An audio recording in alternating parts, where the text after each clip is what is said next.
So, what is happening in Amathia's garden? Stay tuned and I'll show you.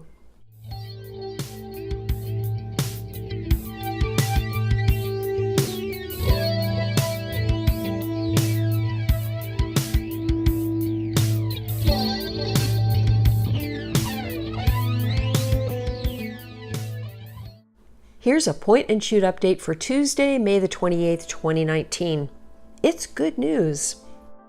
I've put together a whole bunch of short clips of various corals that I suddenly noticed were doing extremely well.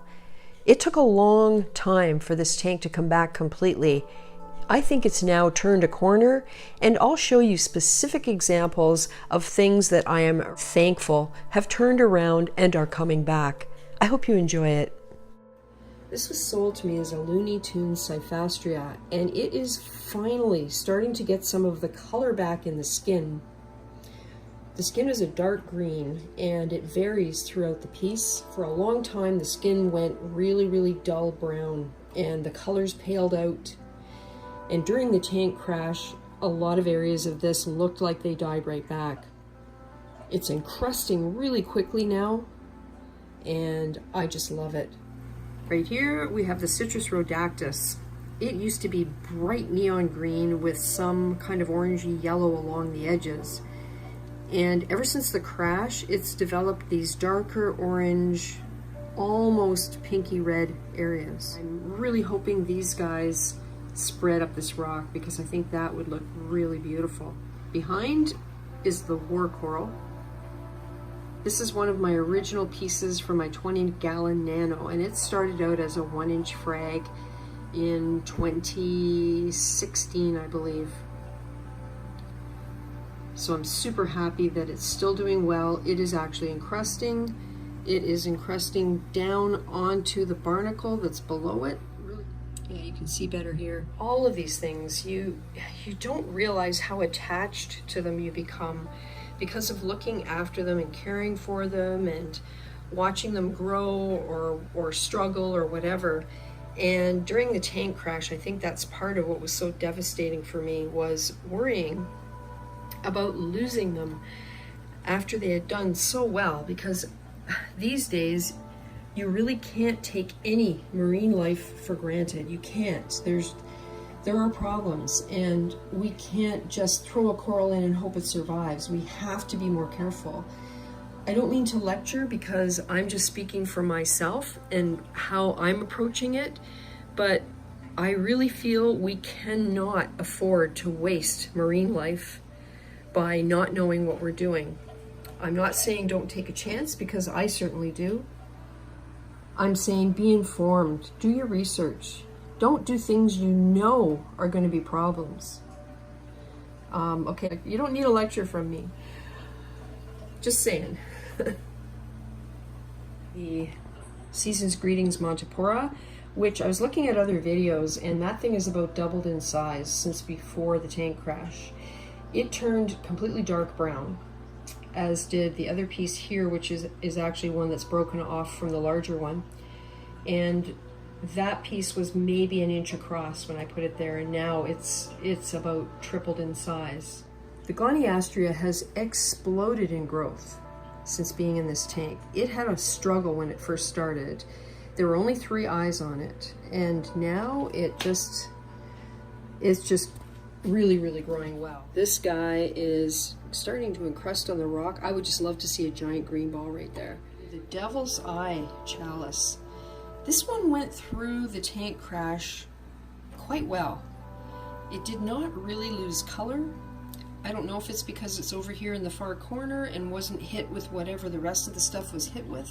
But I'm starting to see hints right here of more orange. And I'm hoping that means it's developing more eyes. You can kind of see that area looks a bit orange. So that would be really nice to see another area of the orange dots on this piece. This neon green Leptocerus also went almost black during the crash. And a couple times since, I've had smaller issues. It has changed color and gotten darker and gotten really drab and dull. but it's coming back as well. And really, I'm so happy about that. It looks really good in this spot. I'm interested to see what will happen when Cyphastria meets Leptocerus on that rock. But another good sign of recovery. And then we've got this chalice. And I can finally see eyes on this chalice. It's spreading out on the rocks. The red mushroom, I thought I had lost it, but it's back. So these are just a few highlights of what's been going on in here and how things are looking. And honestly, I can't tell you how lucky I feel not to have lost everything. And it shows me that corals are resilient. They can come back under the right conditions, but that doesn't mean we can take that for granted either. The Scoly is looking fabulous. It is such a beautiful, beautiful coral. I've always loved it. I love the color. It's just so pretty. And it seems to like its spot right at the base of Elvis's house.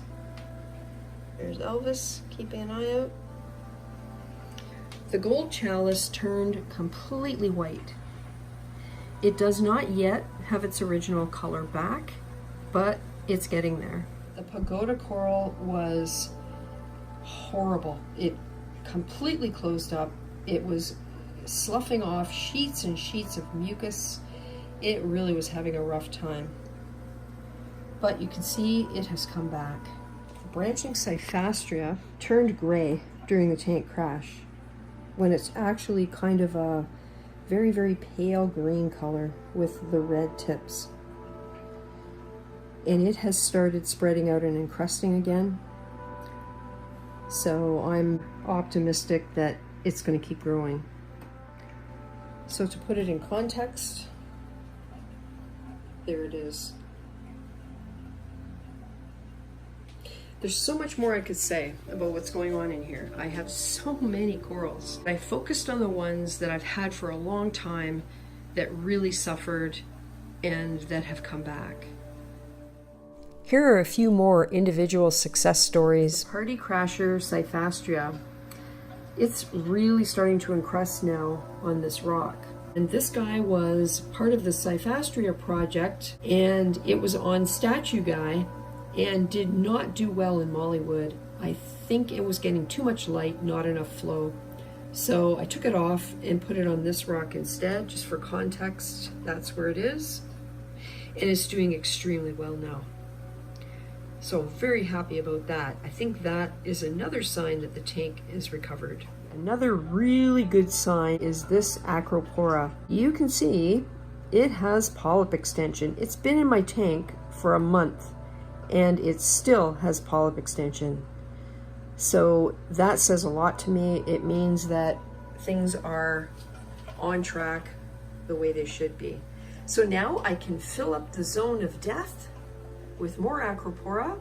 As it happens, the London Frag Fest is next weekend, June the 8th on Saturday, and I will be going, and I'm going to have some dollars in my pocket and hopefully come home with some great stuff.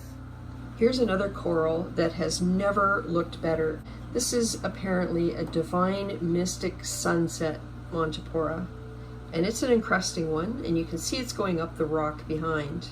It has blue polyps, and the polyps are almost always out. You can see them along the front edge there and also in the middle of the piece. They don't look as dark on camera as they do in real life.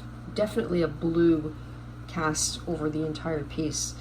And this is another sign that things are coming back in here, because it's actually started growing so well. For a long time it did nothing, and now it's finally starting to encrust outwards. This jack-o'-lantern Leptocerus is really another example of what's been happening in here.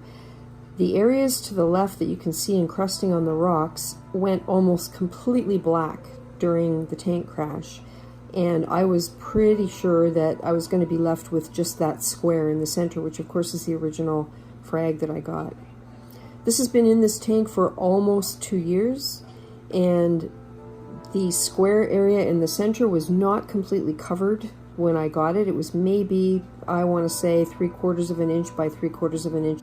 So it's grown tremendously over the past couple of years, and I'm so happy that it survived the tank crash because it's one of my favorites, and that's why it's pretty much front and center. Marble Favia, it was on the sand for the longest time and really not doing well, and look at it now. Really spreading. It's developing more eyes at the top, encrusting on the rock. This thing is beautiful. The camera does not do it justice. It also is recovering. Then we come to the miniature turban area. You can see there are all kinds of ruffles starting to develop along the back edge there. And that's the area I thought was dead during the tank crash because it was completely bleached out white. But it turns out it wasn't and started growing again. So this guy's also doing really well. And the Pectinia, the Space Invader. This was essentially the bellwether coral when it came to the crash. If I had been thinking straight, I would have realized something was terribly wrong, not just with this coral, but with the entire tank. I nearly lost it twice. The first time was during the crash. The second time was because it turned around and it looked pretty much like this. And then I had an algae problem with bryopsis and turf algae and all kinds of stuff. And I allowed it to stay in the tank, and it grew algae all over the bare parts of the skeleton, and it started to go into decline again. So I treated the tank with fluconazole to get rid of the bryopsis, and that had a positive impact on the rest of the algae, and now it's back. So it will be fragged this time. I'm not going to wait for there to be problems. So I'm going to yank this guy out of here and frag it. That'll be part of another video.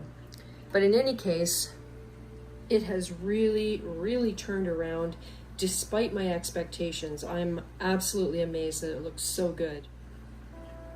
Oh yay, Pamela, go for it. Get that algae. And the T5s are off now. I cannot tell you how happy I am to have been able to bring you this kind of an update on this tank. So if you have any questions about parameters or any of that stuff, please do leave them in the comments below. I haven't gone into any of that. This has strictly been about the coral. So thanks so much for watching. As always, I really do appreciate it.